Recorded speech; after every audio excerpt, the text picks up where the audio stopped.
Neneng apa-apane sing dumadya ning negara Ngastina aku ora tanggung nek ana sirah pecah pundak timpal sikil tugel tangan pedhot usus brodol-brodol. Wis Antasena wis. Aduh. Aku tratapan tenan Antasena aja kaya ngono leh ngomong Antasena. Upama nugel-nugel ndase sengkuni wae Antasena. Banjur sirahe kancane dijokke kaya sak kepenake dhewe. Nek sampeyan do ora wani perang, do ora wani mati, rasaku ki cangkem. Tuwekan ora kena dipercaya. Nek nyadong ganjaran ngarep dhewe nek ning gawean do mringkus kaya wong masuk angin. Su. Manggagas urip sampeyan dhewe. Al-Fatihah kunjuk Kisena Nugroho. Bismillahirrahmanirrahim. Jagat Dewa Bathara paman wonten dawuh pancen bocah ra iso dirasani nembe kemawon dados rembagan menika wisanggeni sampun sowan lah monggo tata-tata kisah saking Ngastina kenging menapa panjenengan paring dawuh mekaten sareng kula nyumurupi pasuryanipun wayah kula ndrep sila geni kok ati kula deg-degan nggih sing ngarep menika mboten patosa medeni ning sing mburi menika. Monggo piyai loro menika ora iso pisah. Nek sing siji lara siji ngrasake lara, sing siji mati, sing siji bakale bela mati. Wong anak Pandhawa menika sampun wonten jodhonipun piyambak-piyambak. Nggih.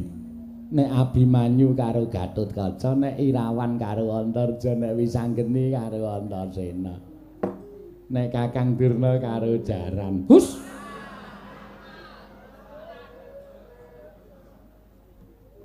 Paman Lenggah Prayogi, kula dandangu dhateng Wisanggeni. Kula sumanggaaken nggih. Wisanggeni. Anakku cah bagus. Padha Kandirarja sapraptamu ning negara Ngastina. Wisanggeni. Berkah pangestuning Siwa Ngastina, Siwa Duryudana slamet tekaku ya wa. Aku ngaturke sembahku katur. Yo Pak Tampa, pangestune wong tuwa tampanana, tak gegem dadiake jimat. Antasena Padararja nggih cah bagus. Pangestune Pak Di slamet tekaku Pak Di. Aku ngaturke bektiku katur ya Pak Di. Yo Antasena tak tampa pangestuku tampanana, tak gegem dadiake jimat. Wayah Mas Wisanggeni katuran Karaharjan. Simbah Patih Plasa Jenar inggih. Slamet Mbah, aku ngaturke bekti katur ya Mbah. Nggih kula tampi. Wayah Mas Antasena katuran Karaharjan rawuhipun slamet Mbah. Slamet tekaku ra ana suci apa. Aku ngaturke sembahku katur ya Mbah. Nggih, mbok nganggo mesem to, Nggir. Wong ngendika kok kaya mbetutut pasuryane. Wong iki arep njotosi wong ngene iki. Malah tratapan dipun sekecakaken main renggah yo surang kurang prayoga surang kurang kepenak putuku ngger cah bagus putuku cah jentara Wisanggeni kowe Padararja sapraptamu ya ngger pangestunipun si Mbah Sukalima slamet tekaku Mbah oh ya syukur karo sapa kowe karo Antasena ta iya bocah kok bagus e kaya ngono kaya wong tuane. Iya, Mbak. Aku seneng lho nyawang putu-putuku do. Ndrebala uripe padha katon waras-waras kuwi pancen gawe kabagyaning wong tuwa. Iya, Mbak Durna, iya. Simbah rak ya waras to. Waras. Wis, prayoga ngon mulungga ya Wisanggeni. Iya, Mbak. Wis ora kurang kepenak. Antasena ngger, cah bagus. Padararja sapraptamu. Putuku slamet pangestune Mbah Kakung. Bekti katur ya, Mbak. Oh iya tak tampa. Wah, jan bocah loro kok kaya ora iso dipisahake. Kaya wis nyambung dadi siji. Iya. Aku mau nganti tak rewangi mampir ning Sukalima. Lah, apa iya? Iya no, wong Simbah ki gurune bapak kok. Ning lagi tutup. Iya. Digrendel ta omahe? Heeh. Sukalima digrendel ora ana wong sing ning ngarep ning Mbah Putri. Mbahmu Putri ngapa? Mangani tanduran gone tanggane kae mau. Tak gusah kok ora gelem bergeten tak tumpaki. Oh, Mbahmu Putri tak tumpaki? Penak ta? Numpak jaran kok penak. Pancen Antasena ki bocah nyenengake. Arang lho putu iso mirang-mirangke wong tuwa ki. Ora jeneng mirang-mirangke aku ki meng ngatur apa anane. Penak nang nggonmu lho kok ya Antasena? Ya, bapakmu piye kabare? Slamet. Nang omah to? Heeh. Aja kon lunga-lunga. Ya. Bapak ki ora tau tindakane ndi-ndi. Ibumu sak ditiliki ora? Ya kadang kala. Ibumu saiki lemu dadi bapakmu ora tau. Mula sing dicedhaki ya sing kuru-kuru kuwi ya. Ibumu saiki kok gaje tok kaya ngono kae. Betul. Mun ndawang, Ger? Gendel sawetara. Nggih. Ning ngomong kok ora entuk. Wis anggeni padha raja sak praptamu. Siwa Ngawangga slamet aku Pakde Ngawangga. Aku ngaturke bekti ya wa. Oh iya tak tampa nggih cah bagus.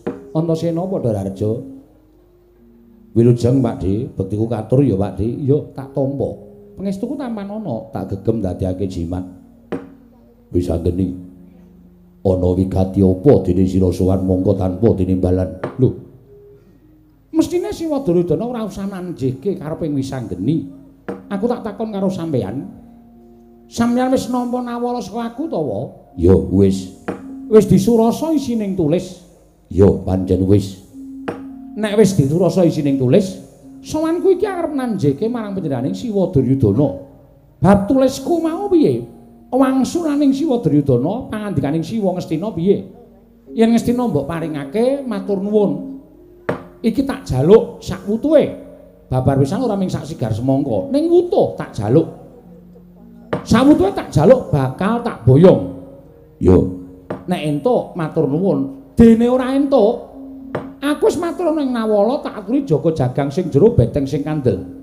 Arep Wisanggeni kuwi ming bocah wingi sore, ning nek aku kon bedah negara Ngastina, tak wangeni wektu sedina ora bedah aja dundang Wisanggeni. Mak teratap aku. Wis, Gage. Mumpung iki aku nggawa kanca, ya kuwi kakangku sing tak tresnani Dr. Andes Antasena. Ayo kok Kakang Dr. Andes Antasena? Heeh, Insinyur Wisanggeni. Kowe lha wis do duwe pangkat dhewe-dhewe. Kowe ya ngerti urung, Durna iki ya duwe pangkat. Oh. Aku ki saora-orane nek kowe iki Dr. Andes aku kompresor. Lho kok kompresor? Sing dhuwur dhewe kuwi lho, profesor. Kok kompresor kuwi kok dikompa apa piye? Oh, iki cendeng profesor Durna. SSF. SFSF. Piye? Aku nanjeke karo kowe. Yo. Wisanggeni. Ana marang. Saiki aku tak takon dhisik Wangsulana. Siwa Duryudana arep takon apa? Apa sababe dene kowe njaluk negara Ngastina? Lah, perkarane ana pirang-pirang. Pisan. Aku kuwi rumangsa dadi anak sing ora iso mikul dhuwur mendem jero karo wong tuwa. Aku ora iso ngatonake swarganing wong tuwa. Monggo swarganing wong tuwa kuwi ngibarate kaya dene polahe anak. Wong tuaku Pandhawa duwe anak Wisanggeni karo Antasena kuwi batine kesiksa. Nadyan sak temene tinampa kanthi ikhlas, ning upama tak gogohi rasane Pandhawa kuwi batine kesiksa. Merga swarganing wong tuwa ki ento nyumurupi anak kuwi tansah mbangun bekti kalawan wong tuwa, ngerti unggah-ungguh lan tata krama, ngerti marang wong tuwa, mbantu kalawan wong tuwa. Kuwi swarganing wong tuwa. Arep sedina iso munjung ingkung gajah marang wong tuwa ning nek polahe anak mbedugal mrosal sak penake dhewe ora ngerti karo wong tuwa kuwi ngibarate wong tuwa isih urip kaya wis dibleseke ning neraka. Yo. Monggo perangane anak-anak Pandhawa ki sing ora duwe tata krama ming aku karo Kakang Antasena. Lah aku lare ngaturke bekti karo wong tuwa ku piye carane? Nggonku arep ngaturke dharma bekti karo wong tuwa piye carane kejaba amung iso mulyake wong tuwa. Kuwi sepisan. Sing angka loro. Sing angka loro Ngastina ki janjane critane nadyan aku urung tau ngerti, ning godhake ngakeh padha ngandhakake Ngastina ki dudu nggonamu. Iya ta? Sing kandha sapa? Sing kandha piyayi akeh. Ngastina kuwi dudu cekamu. Ya ngono ta Begawan Eyang Durna? Ketoke. Mbah, apa? Nek pancen sampean ngerti critane aja ketoke, ning ki dienggo seksi tenan. Iya apa ora? Loh, biyen ya pancen ngono kok mbiyen ning saiki ya mbok. Nek kowe ngerti sarta kowe wis prisa Ngastina iki udu darbekmu, lah kok kowe cukeng ngukui negara Ngastina. Biyen Kanjeng Eyang Pandhu nalika semana seda paring dawuh karo Kanjeng Eyang Dastarata. Yen to Ngastina iki dititipake dening Kanjeng Eyang Dastarata kanthi weling sesuk nek Pandhawa wis padha dewasa, Ngastina iki kenen balekke marang panguwasaning para Pandhawa. Ning wangune si Kanjeng Eyang Dastarata kuwi ibarate kaya dene ngemut gula krasa legi, moh nglepeh. Terus negara dilingsirke marang putrane ya kuwi Raden Kurupati. Raden Kurupati kuwi sapa? Jarine ya sampeyan kuwi. Pandhawa wiwit cilik disia-sia disingkang-singkang supaya mapan ana ing alas, supaya adoh karo Parasata Kurawa, supaya ora rukun karo Kurawa. Kuwi sing gawe sapa? Aku ya tau dicritani, sing gawe sing ndodhok nang isormu kuwi. Apa kowe? Genah tugel gulune karo mula Pandhawa karo Kurawa ora rukun. Yen Pandhawa karo Kurawa ora rukun, sing dadi nalindrane negara Ngastina kuwi Siwa Duryudana. Terus sing gawe congkrahing Kurawa lan Pandhawa kuwi tetep lestari dadi patih slegrang-slegrang ngenyam kamukten mangan bondo negara sak penake dhewe. Ya ngono to? Ah, mula saiki nglempengke barang sing bengkong. Iki lelakoning jagat iki bengkong, yen to nganti menggok dalan mengko bakal nempuh lelakon sing gegirisi kaya ta tumapaking perang gedhe Bratayuda Jaya Binangun. Nek perang gedhe Bratayuda Jaya Binangun kuwi dadi kuwi mbok ya panjenengan menggalih pira kae wong kang padha tekaning pati ana ing jroning Bratayuda. Pira cacahe wong sing padha tekaning pati, mongko wong-wong mau ora ngerti kenthang ki muling lelakon pojok plereting kahanan padha kesempyok ing aradan. Cilik lara gedhe tekaning pati kanggo mberat. Aja nganti Bratayuda kuwi kelakon, aja nganti Bratayuda kuwi dadi Ngastina iki tak jaluk Siwa Duryudana ngulungake kanthi ikhlas. Aku sing matur karo ngersaning para Pandhawa tak kon nampa Siwa Duryudana direngkuh dadi kadang manggon bareng ning Ngamarta. Lho apa ora apik? Piye apa nduk kira aku ki niatku ki elek ngono piye? Apik niatku kuwi. Yen perlu ijolan, mengko aku sing matur karo para Pandhawa. Pandhawa lenggah ning negara Ngastina, Ngamarta ora komplang. Mengko Ngamarta diagem Siwa Duryudana sak Kurawamu, Bratayuda ora dadi, turasing Kanjeng Eyang Wiyasa urip ngalam padang ayem ayom tentrem rukun majinamatan. Ngono kuwi sing tak karepake. Jagat Dewa Bathara, pripun paman? Sae nggih, sae menika. Tiyang gesang wonten ing alam donya menika kata-kata sepundi? Kejawi namung kedah rukun. Wis anggene menika larine kok mletik pikire lho. Apik lho menika nggih. Bodono kados pundi? Lho, menika sae nggih leres. Wis anggene nggadahi moga ados mekaten menika tumrap kula menika ngrukunaken tiyang sepuh-sepuhipun, ngrukunaken antosipun Pandhawa lan Kurawa. Menika sae, menika sae. Mila dinten samangke monggo. Namung panjenenganipun anak Prabu Duryudana kalanggenipun kula trimenggalih ingkang kanthi manah ingkang wening, penggalih ingkang wening. Sampun ngantos keseluruh hawa nepsu. Tuwin nuruti dhateng mubal babaling pepenginan ingkang tan mangke dados ajanging pasulayan. Mesakaken dhateng sanggening para kawula ingkang badhe kelepetan gedusan, awit boten ngertos kenthang ki muling lakon pojok plereting kahanan. Tumuntun samangke menawi dados aturipun wisanggeni menika dipun nudaneni, Ngastina dipun paringaken boten namung sak sigar semangka, ning wetah dipun paringaken pun wisanggeni. Nggih. Amargi nek nganti wisanggeni menika mangke mboten dipun paringi negaring Ngastina. Oh, kula semelang, Ger. Kula semelang. Kowe mesti ngamuk ya wisanggeni? Mesti, Mbah. Lah rak tenan ta. Lha mboten medeni. Kowe ya ngamuk ora Antasena? Wah, ngamuk. Lah rak tenan ta. Piantun kalih lho sing ngamuk wunan. Kula trima kalih. Sampun ngantos panjenengan menika lajeng gugu dhateng kersanipun pribadi nang kedah menggalih kawilujenganipun para kawula. Menika tumrap kula, nggih. Kakang Prabu Manik Maninten kados pundi?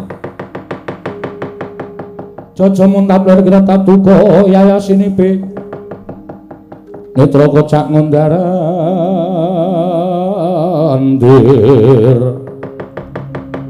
hidup nyomangolon saka wadanani rombranang ing jagat Dewa Bathara jagat Pangestungkara wis anggene ditepungake wae aku kadange werda anyar ana negara Ngastina sumitraning Prabu Duryudana aranku Prabu Manik Maninten. Lho. Prabu Manik Maninten. Ya.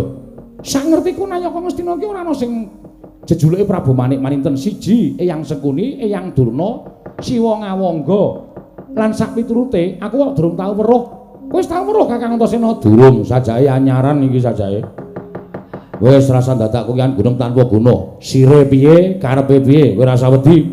Kowe nggawa aku ni Wisanggeni. Ya, tak adepane Kakang. Heeh. Karepmu piye Prabu Manik-Maninten? Yai Prabu Duryudana ora bisa mene wangsulan kelawan kowe, mula aku ingkang bakal mene wangsulan karo kowe. Ya, tak tampa wangsulanmu. Wisanggeni ana marang. Sing wajib ngrembug negara Ngastina kuwi dudu wong kana-kana. Sing wajib ngrembug negara Ngastina kuwi Pandhawa 5 cacahe lan Kurawa 100. Upama negara iki arep bali marang panguwasaning para Pandhawa ya cukup Pandhawa 5 ingkang ngrembug. Wong kana-kana ora entuk melu-melu, wong jaban rangkah ora entuk melu-melu. Kok sik to, kowe iki nek omong mbok ditata. Lah kok dadi kowe ngono iki aku yen tak ora melu rembugan negara Ngastina kuwi aku tak takon karo kowe nek kowe urung ngerti tak jlentrehke. Wisanggeni iki sapa? Wisanggeni iki anak Janaka. Janaka kuwi bapakku. Janaka ki panengahing Pandhawa. Tegese aku ki anake Pandhawa, mula aku duwe hak ngrembug tumrap negara Ngastina. Saiki aku tak takon kowe iki wong endi? Kowe iki wong Kurawa ya dudu, kowe iki wong Ngastina ya dudu, kowe iki ming wong jaban rangkah, kowe iki ming wong delok tur ora urun. Lah kok drangap-drangap pusap-pusap enake dhewe? Sing ora menang nembug negara Ngastina iki kowe, dudu kok Wisanggeni. Kowe aja ngaton bisa ngucap, aja waton bisa muwus. Ngati-ati nek rembugan karo Wisanggeni. Apa kowe? Putuku kowe padake. Bolak-balik kowe mungsuh putuku Wisanggeni cah pintere, insimur. Insinyur ya Dokter Andes ya. Heeh, Mbah.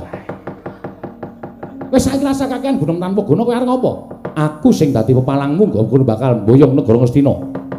Yen ngono kowe dadi jagoning wong Ngastina, pancen tak antepi. Sirmu piye aku manut? Karepmu piye tak ajangi jembar? Aku rupak wani, jembar wani, padang wani, petengane apa meneh? Yen ngono tak gawe sayembara. Sayembara apa? Sayembara perang. Sayembarane perang piye? Sapa sing ngungkuli kadidyaning Prabu Manik-Maninten? Lho iso nyempal kuwandaning Prabu Manik-Maninten nyempal bebau kiwa tengening Prabu Manik-Maninten. Boyongan negara Ngastina wutuh ora ming sak sigar monggo. Dudu nang kene papane wong Bandayuda metu njaba tetere kaya ngapa kadegdayan obat.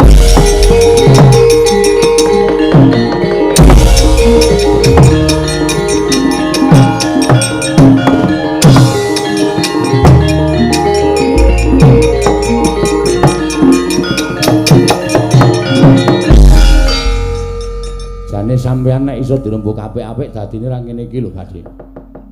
Ning gandeng sampeyan percaya karo wong jaban rangka sing jeneng Manik-Maninten mau nganti tantang-tantangan karo Wisanggeni adiku. Iki mengko ngibarate kaya dene kriwikan dadi grojogan, geguyon dadi tangisan. Nek ning apa-apane sing dumadi ana ing negara Ngastina aku ra tanggung nek ana sirah pecah, pundak timpal, sikil tugel, tangan pedhot, usus brodol-brodol. Wes, Antasena, wes. Aduh. Aku tragapan tenan Antasena, aja kaya ngono lek ngomong Antasena. Upama nugel-nugel ndase sengkuni wae Antasena. Banjur sirahe kancane dijokke kok ya sak kepenake dhewe. Monggo sampean tak kandhani, Pakde. Niate Wisanggeni iki ora mung ijen, ning jane Wisanggeni wis ngrakit kekuatan. Sampean tak atur terdak ning Tegal Kurkasetra.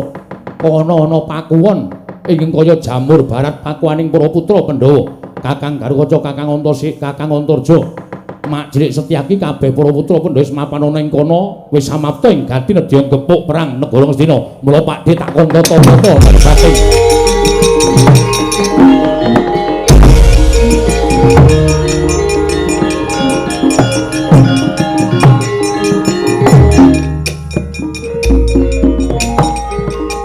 Nyawa-nyawa jimat kula nggih.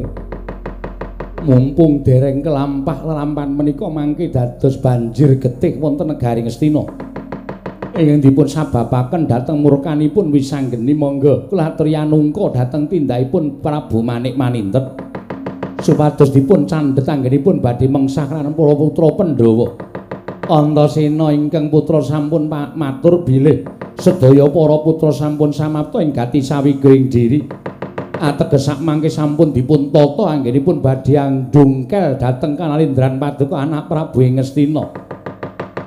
Gegawangan wonten ing padoning netra ingkang bapa ing kepatihan menika mangke badhe wonten muncrating marus saking dadanipun para Kurawa.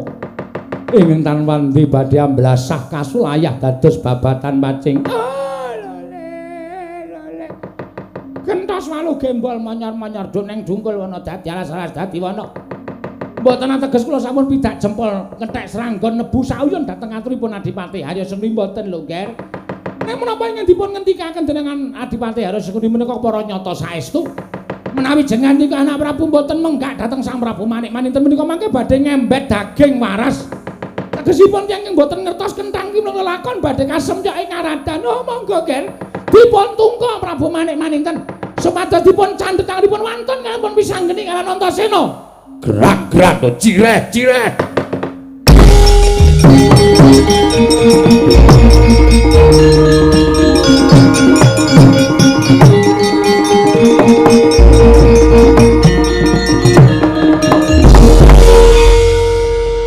Ketoke wis do tuwa. Ketoke wis do ngemut umur. Ning jebul ora wani ngadepi karo bocah wingi sore. Ora eneng gunane sampeyan kula caketke pendak dina. Ora eneng gunane sampeyan mangan blonjo Ngastina. Bareng ana kahanan kaya ngene sampeyan mringkus, sampeyan kaya wong wadon pepinjungan. Duryudana ora bakal menehake negara Ngastina nadyan namung sak sigar semangka. Aja kok separo, sak pro 4, sak pro 8, sak pro 16, sak pro 32. Sedumuk bathuk senyari bumi. Ngastina ajeng kula kukuhi nganti pedhot janggane Duryudana. Nek sampeyan do ora wani, nek sampeyan do ora wani perang, do ora wani mati, rasaku kan cangkem.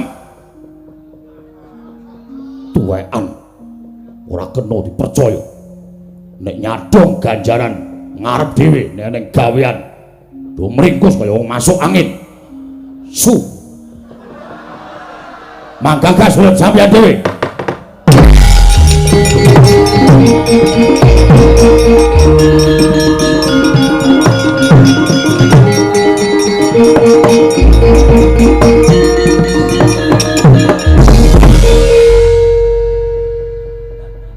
Pripun?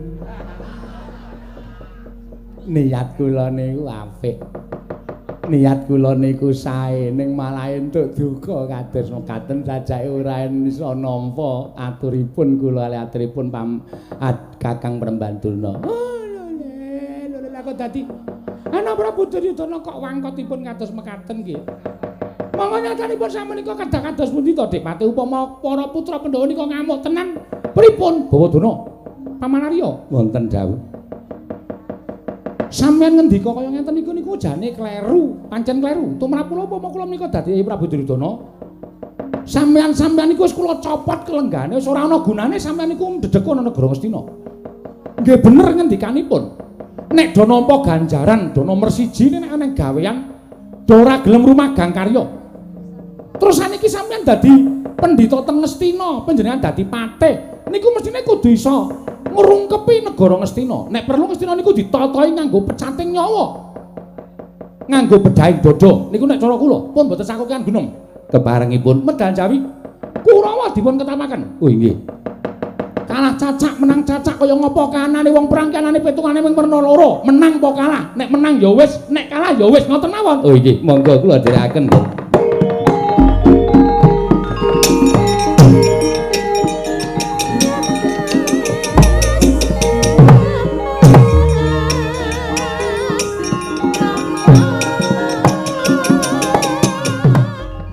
Prabu kula nuwun sewu menawi dipun keparengaken kula badhe nyuwun dawuh. Anak Prabu Manik-maninten tumuli ngawis sangganing para wadyabala saking awu-awu langit. Kula ingkang bapa pun begawan Kumbara Resi Cemadong dawuh. Nggih, sinuwun nadyan kula ingkang rayi. Pun Kumbara Dewa Cemadong dawuh.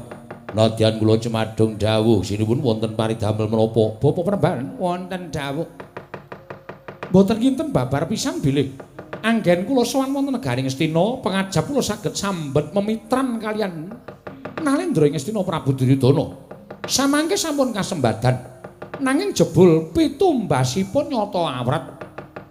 Liripun paduka paring dawuh mekaten pitumbasipun menapa? Bupunban. Kula sagah anjagi dhateng kanalendranipun Nyai Prabu Ngastina. Kula sagah minangka dados cagak tuwakipun kanalendranipun kadang kula ing Ngastina. Dereng ngantos purna anggen kula sampun sumpah prasetya babak anglayoni jujulan usuli. Jebul pinanggihipun Nalendra Ngastina menika anggenipun nampi anggen kula kepengin sumitran kaliyan Nalendra Ngastina menika nembe wonten perkawis. Perkawis menapa nggih? Menawi dipun keparengaken kula nedya cumadong dawuh. Mboten sanes kejawian anggenipun sampun nampi nawala saking putra-putra Pandhawa ingkang kapandhegan risak wisanggeni. Badhe nyuwun negari Ngastina sakukupanipun.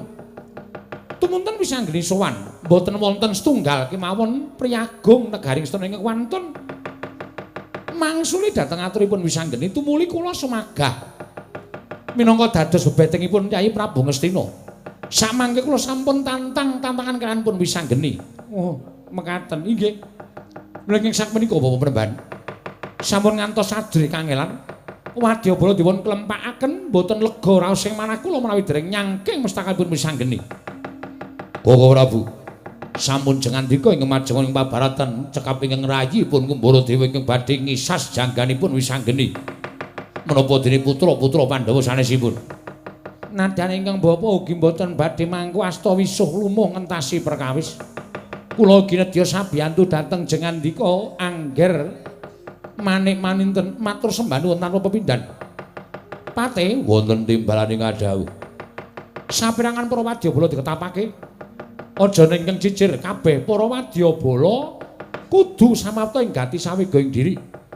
Wadyabala buta patang panan cacak panakare pisan aja nganti ana ing keri. Dibudhalake. Aja nganti aku kalah kawan wisanggeni. Lho nggih ngestakaken dawuh. Lajeng pangkatipun para wadyabala benjang menapa ora ketang sambung obor cala lintang mangkat to dina iki. Lho nggih nyuwun pamit tambahi pangestu. Sing ati-ati aja kaya bocah cilik pate.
jagat. Apa kan jajal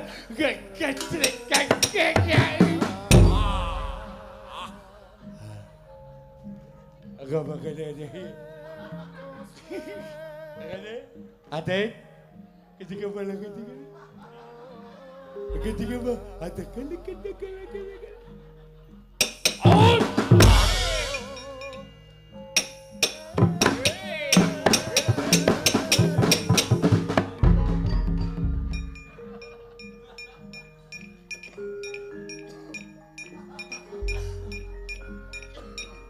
Aduh.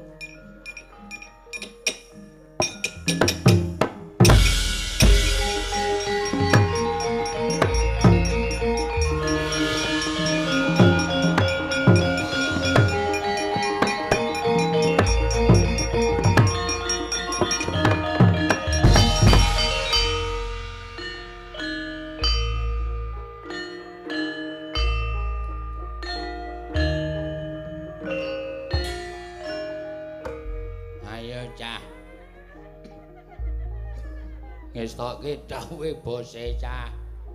Ayo menyang. Lelepah. Pakan aku iwak mateng.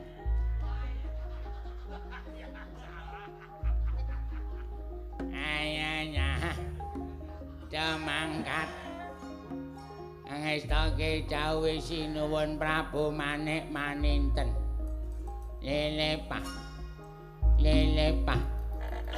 Pakan aku iwak mentah. Aku mangan ning kulon omah. Rasane seger sumyah.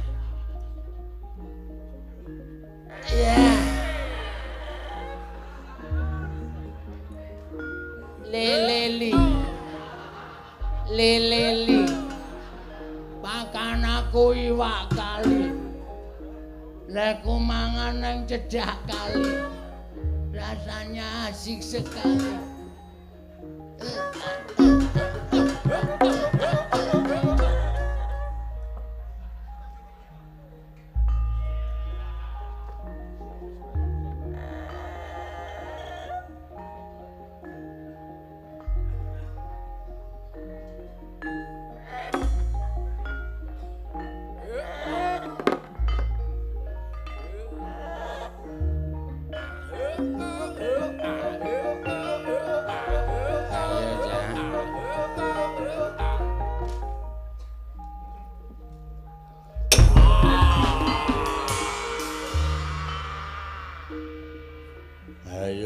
Mangkat kanca-kanca jim setan prayangan.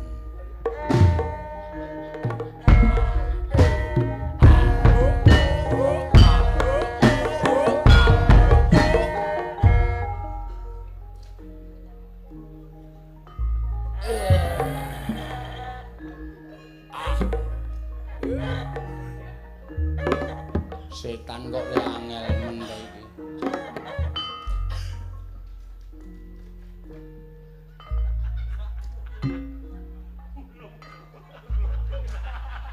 Gubet e.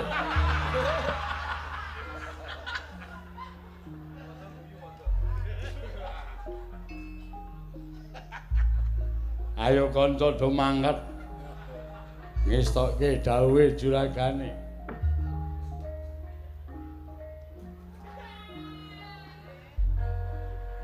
Mas. Ngapa? Lho. Kowe lekmu pentas lak wis mau bengi to. Neng dangdut to. Kudu ya Mas, beda. Ngopo? Aku nderek Mas. Nderek nendi? Nderek Mase. Mase arep nyambut gawe. Aja melu-melu. Mas, please deh. Iki maksudmu? Kudu.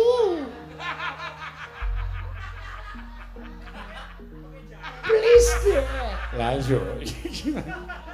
Ngawur wegah aku ngawur.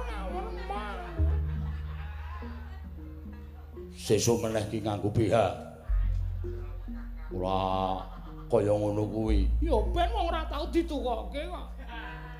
Ukurane pira? 76. Gori po. Oman, derek yo. Rasa nang omah. Iya, Mas. Nang omah ora manut karo wong lanang. Wong wedok durhaka. Iya. Di rumah. Iya. Senengane ora. Sangoni. Ciwit sisen, ciwit kowe gemeske mesti kaya ngono lho. Ora sok kaya ngono kuwi. Ora sok kaya ngono kuwi. Senengane jiwite ora. Lah nek tenan tak ngene dijiwit kok ngene iki mesti lho. Oh, senengane. Mesti pernah-pernah mesok dibiyak. Waduh.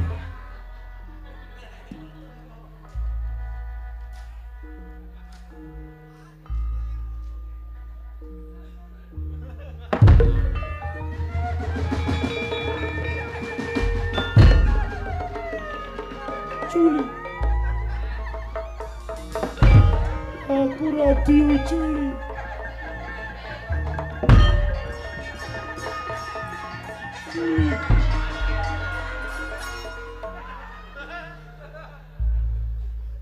Juli coklat.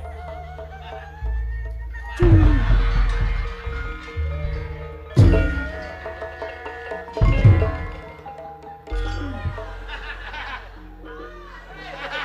Iki lho, mengempreng sok iki lho kok wedi to. Iki lho delokan mengempreng sok. Tenan lho. Ndeng. Juli. Juli.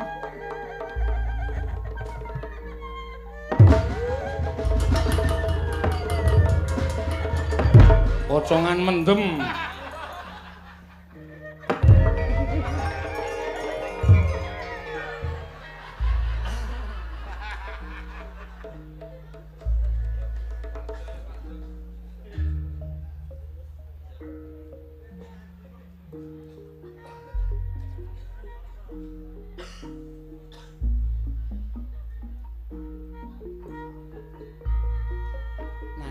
Naik ke puncak gunung tinggi sekali.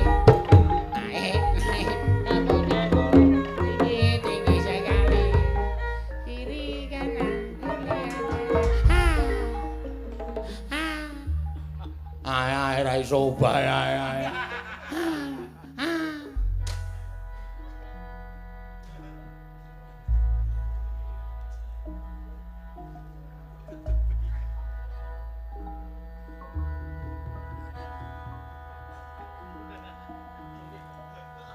Kok sirahe loro? Iki iso nggo malik. Bundek.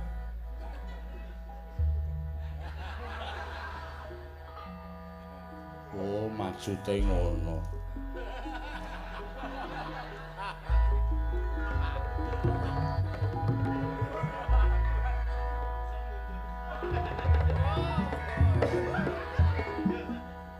Persnelenge kleru kok.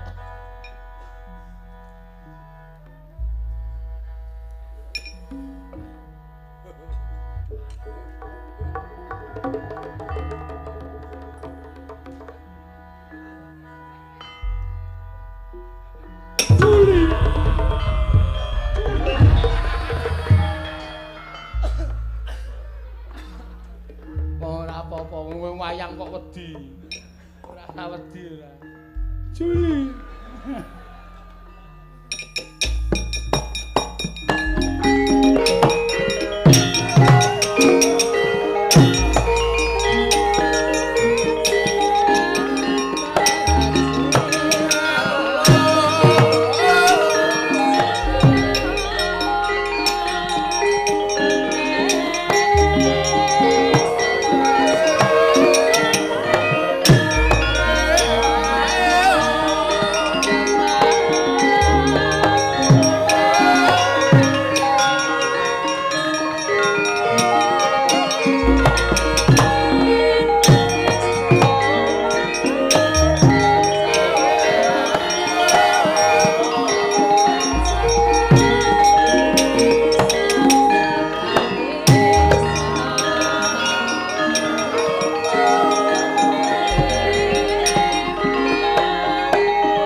ngantos sumengklungen anggen kula ngarantu dhateng rawipun anggen wisanggeni. Persasat kadidene ngentosi silming Palawa gabus kumambanging Sila Kresna kepareng kula cemadung dawuh. Ingkang woing Kendari Sada. Wisanggeni kadangku. Yayi wisanggeni cah bagus piye kabar kawusanane? Wisanggeni piye kabar kawusanane? Pun Kakang ing Jangkar Bumi nyadong dawuh. Kakang Garukaca, Kakang Antarja. Ana dawuh apa? Ana apa wisanggeni? Siwa Mayangkara wonten dawuh nggih. Jebul pinanggihipun tiyang Astina menika mboten saged dipun ndhakaken. Tiyang Astina menika mboten saged dipun rembak kanthi sarana aris. Liripun panjenengan paring dawuh mekaten, sabab wong Astina wis ora gelem sarta ora isa nampa dirembuk dijak rembukan apik-apik. Panjenengan paring pangandika mekaten, negara Astina tak jaluk ora entuk Wanoman. Lho, mboten pikantuk ora. Malah iki mau Astina ngurung jago wiring kuning jenenge Prabu Manik Maninten. Prabu Manik Maninten ayun-ayunan karo Wisanggeni tantang-tantangan. Mula Wisanggeni mau terus tak tarik tak jak bali ning pakuwon dhisik ingkang wigati masrahke perkara iki marang para putra Pandhawa. Lho, mestina wonten jago wiring kuning. Iya Wanoman. Wilah menawi ngaten sampun dipun dadhaki anggenipun badhe ngekahi negari Ngastina. Pancen kepara nyata mengkono. Mula kang saka kuwi ora sandadak wedi kangelan. Ditata barisaning para putra Pandhawa napakake kridaning mungsuh. Nggih, ngestaken dawuh. Sampun ngantos sinten-sinten dados cucuking ngajurit ingkang woing Kendari Sada ingkang badhe dados cucuking ngajurit. Ya, Wanoman ndak pasrahke marang kowe. Nang aku njaluk tulung ya wa. Menapa nggih?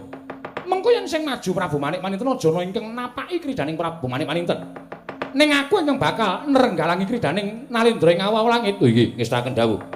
Kakang Garukaca tak weling ya Kakang. Ya Dimas aku mengkari manut. Yang sing maju Prabu Manik Maninten aku sing bakal ndadhaki kridaning Nalendra jagoning para Kurawa. Ya Dimas aku mengkari manut. Wis padha mangkat to. Padha tata-tata samapta ing gati saking diri ngepuk perang negara Ngastina. Ya. Yayi Wisanggeni aku yang bakal budal dina iki. Ya Wisanggeni. Kowe ora usah melu-melu ngasuwa, awakmu ringkih men wong tuamu kakang-kakangmu iki sing bakal ngrampungi karya.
Antacena Pakde Durmagati. Betul. Ngopo rene gelut? Kowe dadi betenging Kurawa. Cecok negara Ngastina dijaluk kalau Wisanggeni. Wisanggeni ora melek melipate. Nek negara Ngastina dijaluk kalau Wisanggeni kula wae do mapan endi kuwi nganggo pikiran le ngomong kula wates sak penake dhewe. Kalto Malmo, aja tama cul tayu wis kalah. iki Raden Harya Minak Jinggo. Sing arep maju nglampungi karo anak-anak kula. Di, apa?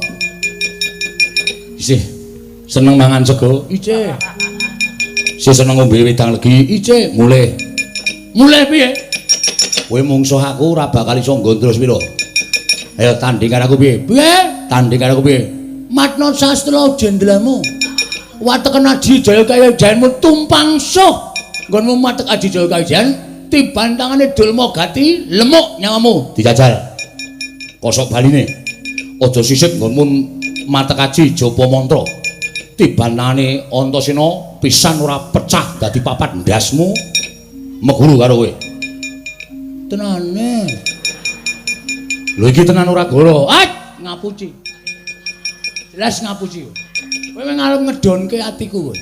Sing dadi nyatane, yo ngantemu pecah jajamu kowe. Wedan. Gak apa-apa ora. Mburi nyo, mantemu matek kowe. Modal. Wah. Nek tak lasi ngene iki. Lho kok ora ndono. Wong aku ora apa-apa kok bajiku. Lah abot tenan iki mung suwe nglekoco iki. Digdaya tenan kowe anak welku dala. Oh dajo ora usah dadak ngalem mungsuh, ning awakmu dhewe dandanana. Oke. Wilang bebalang kalah karo kowe. Nek nganti Dulma Gati kalah nang negara Ngastina diplecani kawula cah negara Ngastina semene akeh. Wilang bebalang. Aulung tekaning pati. Piye? Aulung tekaning pati kelakon penjangkamu.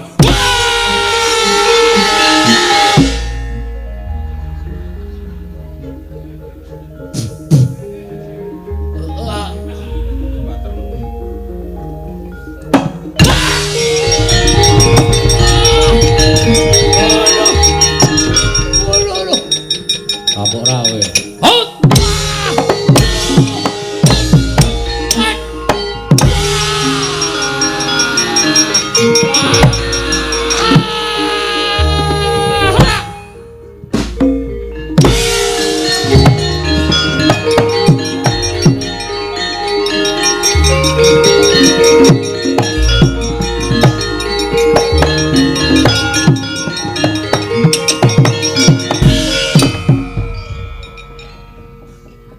Gosek biasane urute iki Kartomarma, Satama kok kowe tiba nomor 1. Asem.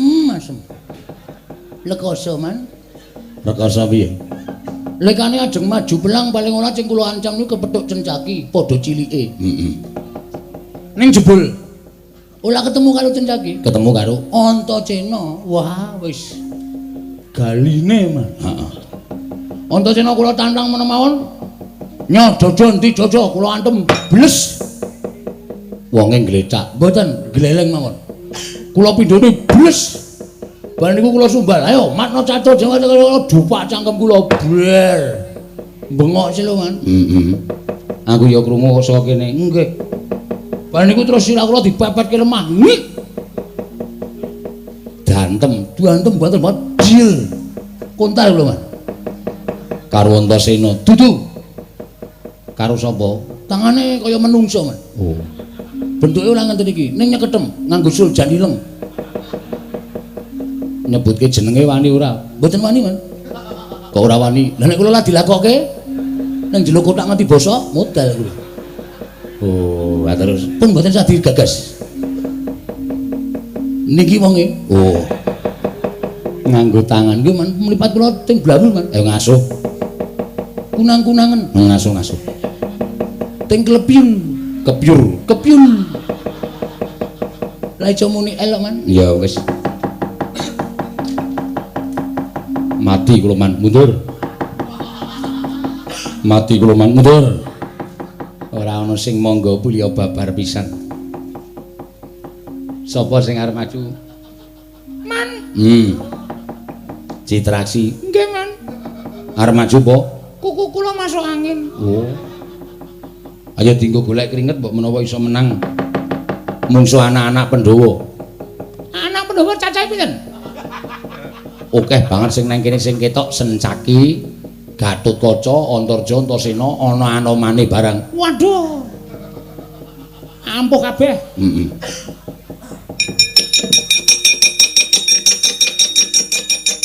Sencaki ana? Ana. Gatotkaca? Ana.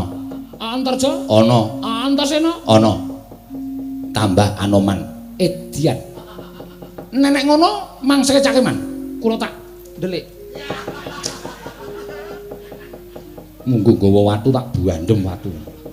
Ora sembodo karo le malang kerik kok mengarep ndelik. Dur, Nun. Wonten dawuh. Rene le. Nggih. Halo, halo. Kosek le sorak-sorak ki kosek. Wong durung karuan menang kok wis sorak-sorak. Mungsuhe apa? Sencaki. Wah, arep cilik sencaki niku ampuh. Liyane sencaki candhak gawe memet awake, Mas. Ana Gatotkaca. Wah, Gatotkaca niku ya digdaya. Liyane sencaki Gatotkaca sapa sing ketok ajare? Antarja. Wah, telu niku kula ora wani. Liyane Gatotkaca, Antarja, Setyaki, Antasena. Wah, niku saya ampuh. Lha nandur sing arep karepke sapa? nenten sing wedok, Man. Oh, caidan ya ora. Aku ki arep tuwa ya gliyak-gliyak kan. Sapenake dhewe kira mangkat. Nggih. Bayi wingi sore wani karo wong gerang. Bapakmu iki gila karo. Candhak saut sabet ki berbatang sulur kandamu. Wis gek menyang. Kok ming haheh-haheh. Nggih. Alu se.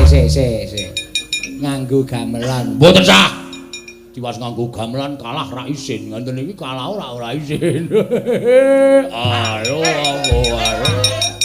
Ya wis sak karepmu, Dur. Waton gelem perang aku wis seneng. Aku susah nek kowe ora gelem perang ki susah. Ayo delok-delok, Man. Delok-delok suasanane. Oh, wajah ora. Woh, mutar. Oh, perang ki ngene iki, rasah takon-takonan. Genah iki sencaki, genah mungsuh. Mutar. Oh.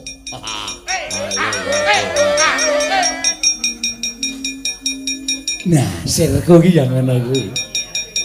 Perang rasa nggo gamelan sing penting ngrampungi karya. Lah nggih, tiwas nganggo jolola, jolali. Malah cilaka. Padhake ora. Wes, Gatotkaca ya anak Werkudara. Bapakmu wis gila karo aku kok meneh bayi kowe le. Modal. Niki Man, delok tandange Dursasana. Udus. Antarja genah kowe arep ngapusi pakdemu kowe. Mat kop ndasmu. Oh, cah ampuh wadake. Sapa ngetok ajar. Rampung kabeh. Mau sing temandang aku rasa gedhabikan. Rampung kabeh. Ora bakal wedi. Iki munyuke iki ngopo iki? Opa, oi. Biar puntal. Ayo, arep ngopo?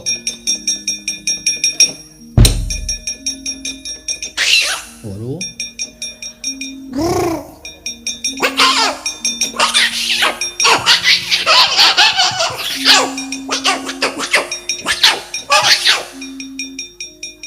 Kowe omong apa kowe? Hah? Piye? Ayo mbuh. Wis ora paham.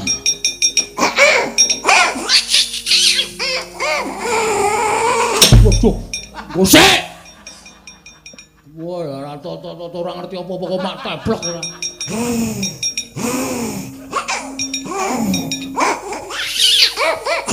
Mudi. Kowe iya.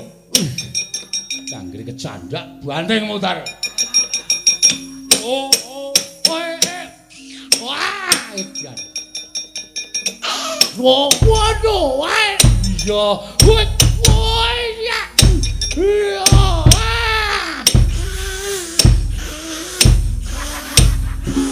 Wes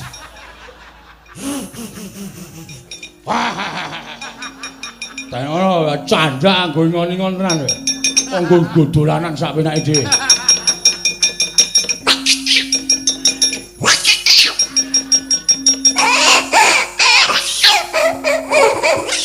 Yo.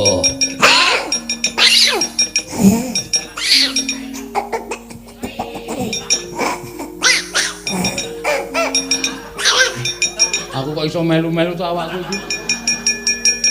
Aku kok kaya kesetrum lho.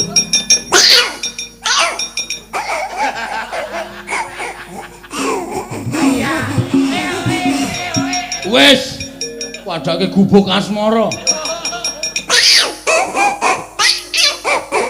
Lho, to. Iso melu-melu. Mati wis. Tak tlateni wae. Munyoe anggere tlaten kok beres. Ayo pertama iki giras ngene iki. Nek wis kecekel, wo.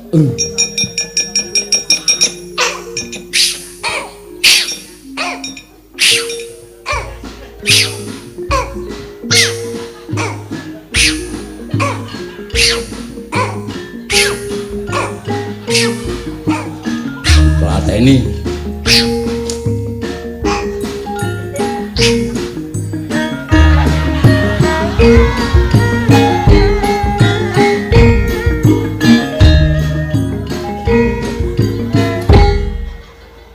Samane wong tuwa ana bocah. Ana wong dihapusi kethek kok malah melu joget. Ha kowe iki sing wong sing cah cilik iki kowe munyuke wis minggat mau kok isih ngono. Tak kira ki nek latihan pitulasan. Pitulasan jengkulmu mlocot. Ngrekasake wong tuwa. Ngati-ati Dur, nggih. Nek mung munyuk pokoke kula telaten anggere sangu kacang. Munyuk sebari kacang, mangan kacang kepruk ndase modal. Iya, kaya tak tutke wae anggere. Iya. Lunyu temen kok.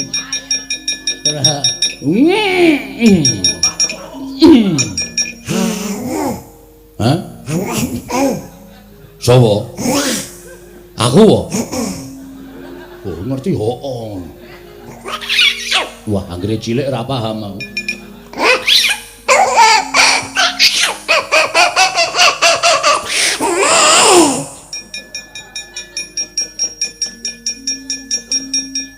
Wah, gah. Kok gah piye to, Kak? Ngawa. Pak Dianoman kesel, mungsuhe aku. Moh. Kowe wong nekat kok nekat piye to?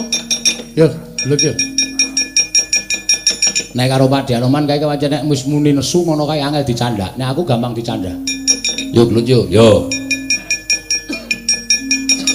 Kowe apa sik? Kowe apa aku sik sing ngantem? Manut. Wah, padake Pak Dimu. Yo derek. Aku sik manut, apa kowe sik? Manut. Nek cara anu Antasena nek gelut ki rasaku kan pola. Sithik ning Temonjo. Aku yo ngono, sithik ning wareg. Oh. Nyo ngantem sik. Lho. Nek mutar aku malah matur nuwun karo sampeyan. Ya wis. Patiku disengkake karo Pakdiku. Nyo, sampurnake karo Pakdiku. Nyo. Pecah siramu, nganti pecah aku meguru karo kowe 20 taun. Nyo. Ayo. Ayo. Semela, ora usah dadak omong ngono, gek bres ngono. Lho iya, mati kowe. Nyo. Wut. Ayo kon ngantem kok. Wis.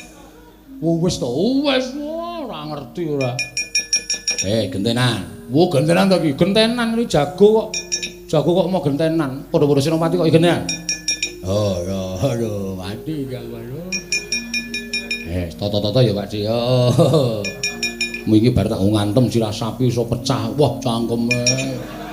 Nek pecah tenan, ora iki meng ngomong kok. Wah, ya nyo, sapi ro aku beda, aku Pangeran Pati padake sapi to. Melah yo.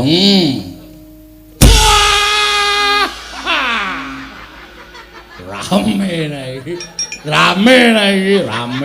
Aku diantem ora apa-apa, kowe diantem ya ora apa-apa. Jandol. Nyo iya. Ngene iki lho perang iki sak karepku ya ngene iki. Rasaku kan pertingsing, rasaku kan gedabikan sing dadi mantep be. Rame yo ben tekan jam 2 mbok ben ayo. Nyo. Wah, to. Oke. Ha ha ha. Wah.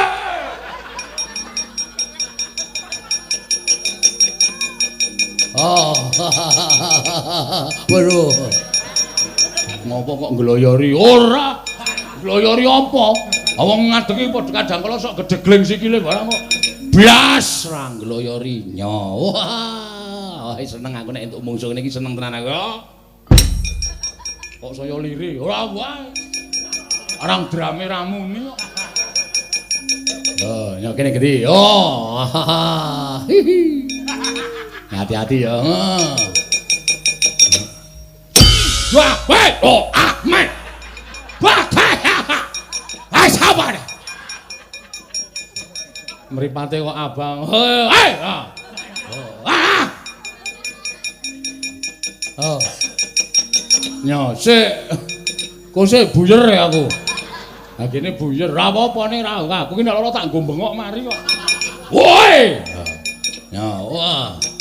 Endi ndasmu lah iki? Kok loro siji wae iki lho. Oh ya wis mripatku wis susu aku. Wis plengjeng ya. Wis yo. Toto. Hati-hati yo.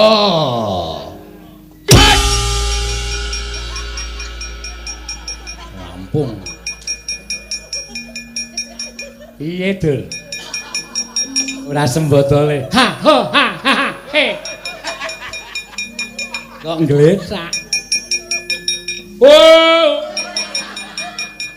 Waduh.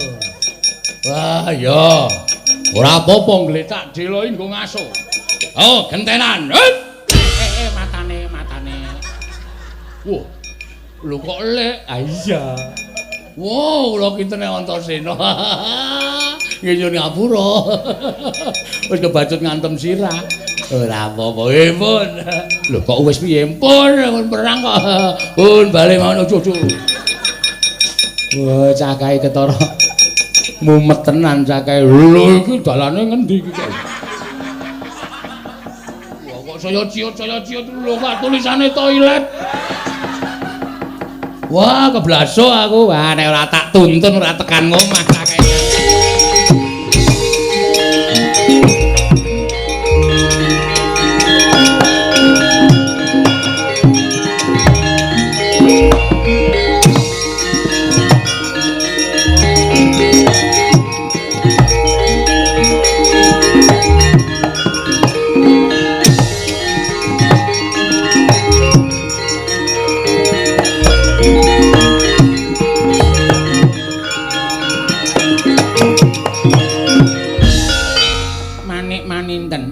Wonten dawuh Purban, panjenengan sampun majeng. Menawi panjenengan majeng wonten ing pabaratan kula tingali saking mriki. Satriya anak-anak Pandhawa menika sekti kalintang jayaning perang. Kula kinten panjenengan anak Prabu mboten saged ngirnakaken dhateng putra-putra Pandhawa. Samangke badhe kula dawahi daya kemanten. Badhe kula dawahi daya kekuatan saking Kang Bapa Begawan Kumbara Resi.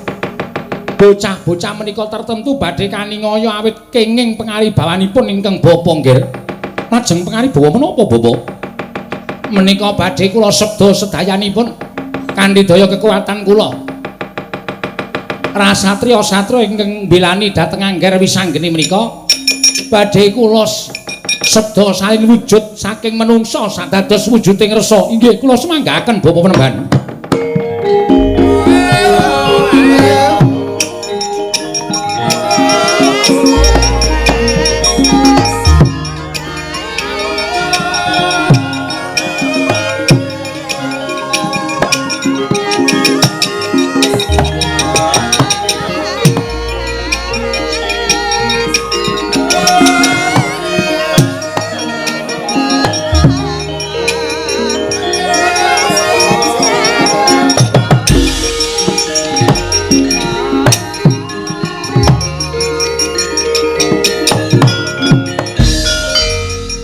Pandhita tuwa sapa?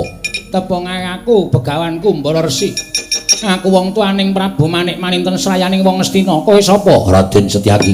Raden Setyaki dasar Purwonoto. Ayo mundur apa ora? Ora bakal mundur. Nadyan tekaning pati ora bakal aku mundur sejangka. Oh, damu dadi reca awakmu. Ayo, damu lekani ae.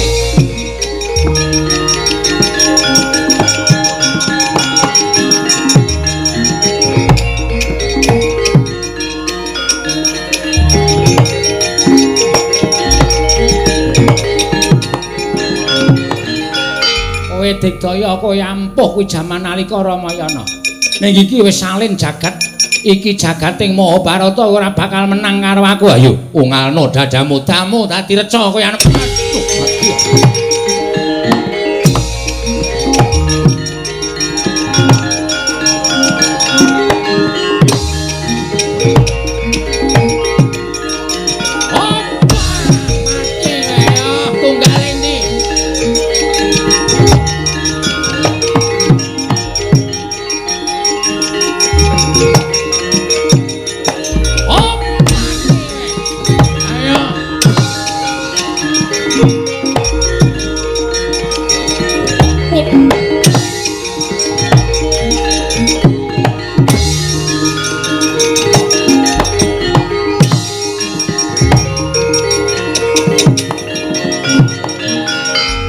Jane piye ni? Kowe iki lahir batin ora duwe niat. Lahir batin, Kang. Kok sik. Nek lahir batin kok aku malah tok tandhet nggonku mlayu arep bilani karo kadang-kadangku. Kakang Antasena. Piye? Kowe rak tau diweling karo piyai sepuh to, satriya mono aja nggunakake netra waloka, ning netra batin ya digunakake. Tegese nek kowe nganti maju mengko kowe didamu karo pendhita kae, awakmu dadi reca kaya dulur-dulurku kabeh kae. Terus aku tak takon karo kowe kancaku sapa coba? Kancaku sapa? Ora ana to. Terus aku kudu ngramuki lelakon iki dhewe, ngono apa piye?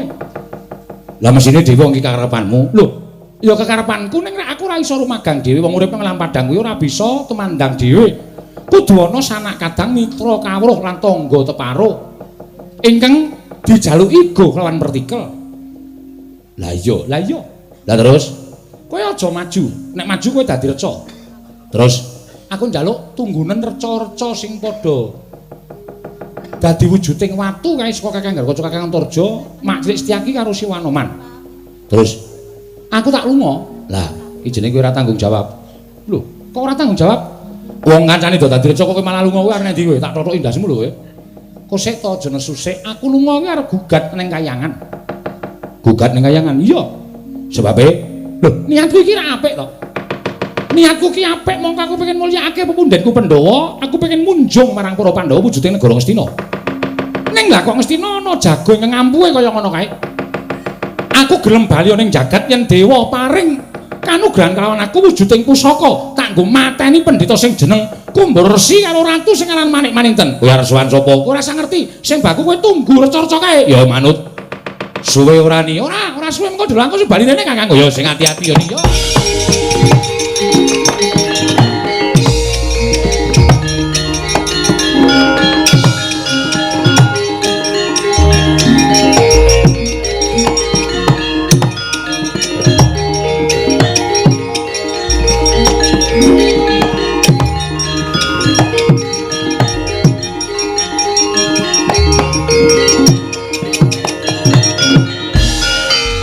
Bapak Ban, wonten dawuh menapa nggih anak Prabu Manik Maninten? Sedaya rencangipun wisanggeni sampun saen wujud dados reca. Inggih. Namung emanipun wisanggeni saged oncat saking pabaratan. Lah lajeng kersa paduka anak Prabu kados pundi? Kula mboten trima. Kula ora nrimake. Ing atase kula menika Nalendra ingkang dipun sembah dening Nalendra Ngastina. Lah kok rasane kula kuwi kaya dikilani karo wisanggeni. Wisanggeni wantun nantang kan Prabu Manik Maninten wonten dhatu negari Ngastina. Wirang bebarang kepareng paduka anak Prabu dipun oyak. Ngantos dumugi laning naga sampun ngantos kendel menawi dereng saged nugel janganipun wisanggeni. Monggo kula derekaken nggih.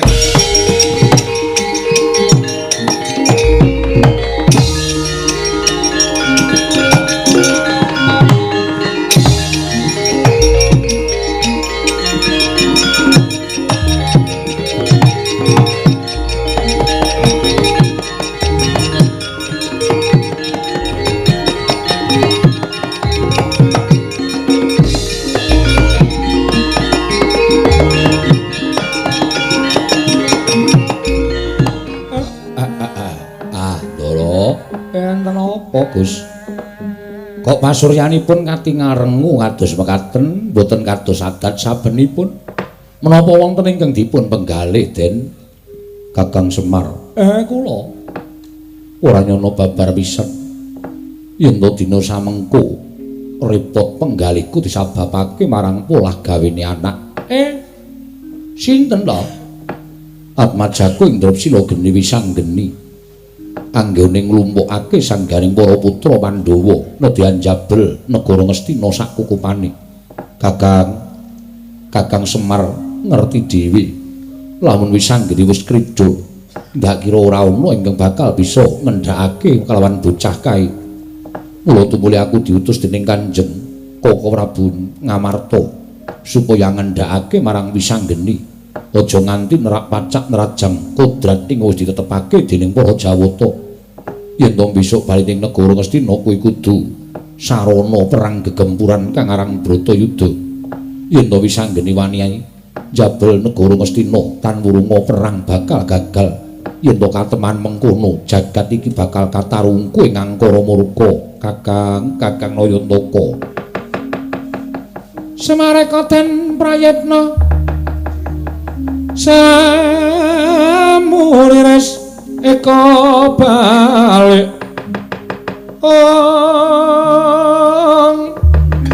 titiyani gandayani trasanya purnama sasi gilar-gilaran ing tengah latar milang lintang Bima Sekti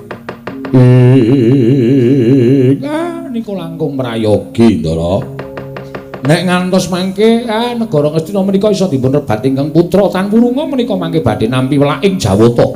Mboten namung lancur-lancur Pandhawa nanging klebet ngembet dhateng para pepundhen kula Pandhawa. Mula kang sangka kuwi ayo dijujuk negara Ngastina yen bisa ngendhakake marang kamurkane anakku Wisanggeni ing jabel negara Ngastina kakang. Lakara sanarju asmana kamanungsan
goncang kancing langit kelap kelap katon lir kincanging risang mawe gandrung sabaran katulu wukir moyak mayik saking dias baliwur ana pandhita sapa ditepungake wae aku pandhita saka ing awu langit wong tuaning manik-manik tenalanku Kumbara Resi kowe begawan Kumbara Resi dasar kepara nyata kowe sapa Raden ditepungake satru ing Madukara Raden Janaka. Raden Janaka dasar kepara nyata. Apa sebabe penembandine sampeyan lonjong botol tindake? Apa ana ingkang mbok buru? Beburonku ingkang kudu ndak cekel sapa ingkang dadi buronmu? Dudu kidang menjangan nanging wujuding satriya. Sapa? Aran Raden Wisanggeni kudu tak cangking sirahe Raden.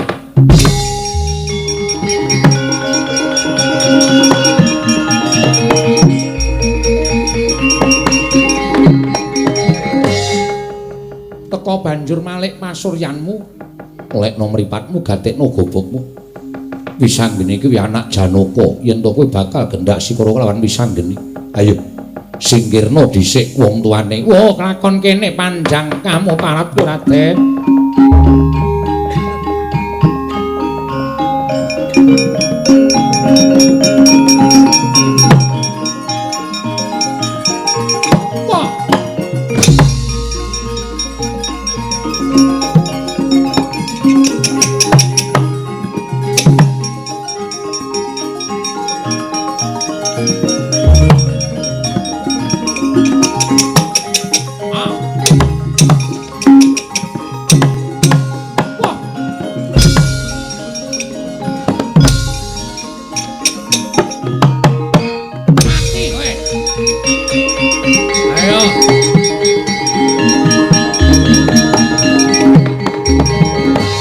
Digdaya kliwat ukur sing jeneng Raden Janaka tak damu dadi reca kowe mangsa bisa nglawat ayo nek pancen Digdaya baliya kaya menungsa wingi uni Raden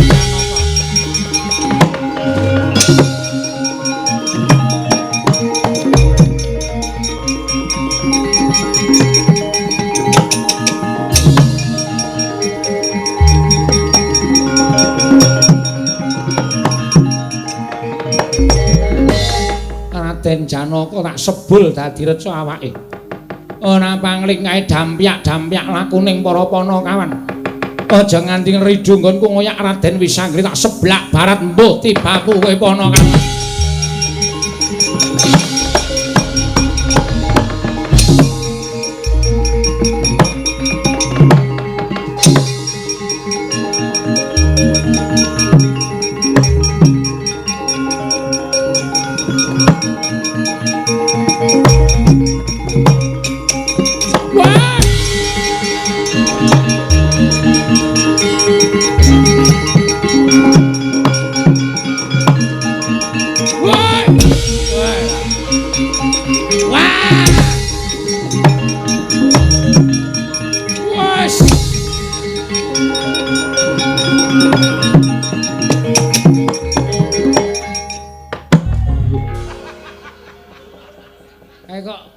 Tiba kok ora padha kae piye kae? Bajigur kok bablasan aku le tiba. Iki mau lakon apa to, Le? Ndaramu tak sawang ketemu karo pendhita bareng perang karo pendhita kok ndaramu awake dadi kaya watu kaya ngono. Sirku arep nyedhaki lah kok malah ana angin gedhe ingkang ngendhangake kowe karo aku. Wah iya, Pak. Piye Pak iki? Iki tiba nandi iki? Bagong iki nandi? Mbok dimatke kuwi ora ana plakate to? Gak aku Gong, Mas. Kok wis kok ya nggo hiburan ra. Mangane nganggur. Endi plakate? Kae dimatke ana tulisane to. Ge ugu wa awa. Wacane guwa we. Ke eke ara wa awa ta ata. Mata kira. Matamu kuwi ora. Munake kakane senengane. Guwa Kirata. Wo, Guwa Kirata, Pak. Guwa Kirata. Alase jenenge kaya ana tulisane to, Ken. Lho kok Ken. Terus A L A S.